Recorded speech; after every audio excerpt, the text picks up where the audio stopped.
Think about the last time you actually felt proud of yourself. Not just for a second, but genuinely, deeply satisfied with who you are and where you're going. For most people, that moment is hard to remember. And if you're being honest with yourself right now, you probably know exactly what I mean.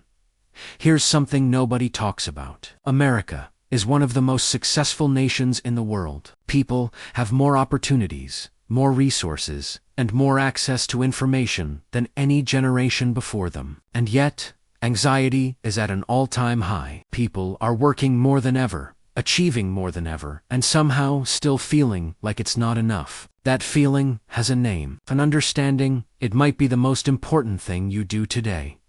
Psychologists call it arrival fallacy.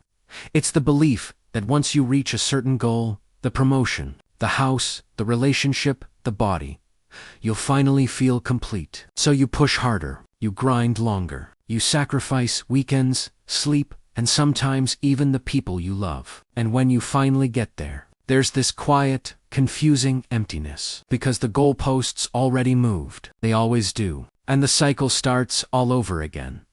This isn't a personal failure. This is a design. From the moment you wake up to the moment you close your eyes, you are being sold the idea that you are not enough yet. The ads tell you that you need a better car. Social media tells you that your life should look different. The culture tells you that rest is laziness, and ambition is everything. You absorb these messages every single day, without even realizing it. And slowly, quietly, they rewire the way you see yourself.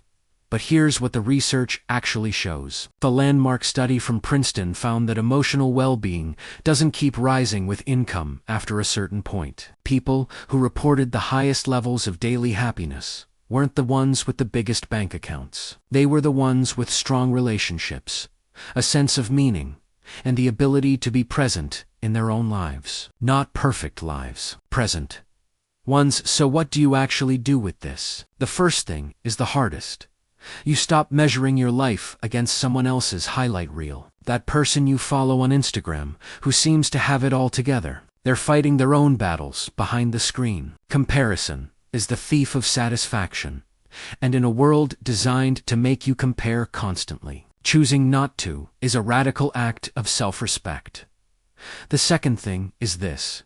You redefine what winning actually means to you, not to your parents, not to your boss, not to the version of success that society handed you at 20 years old. When was the last time you sat down quietly and asked yourself what you actually want your life to feel like? Not look like, feel like. That question alone can change everything.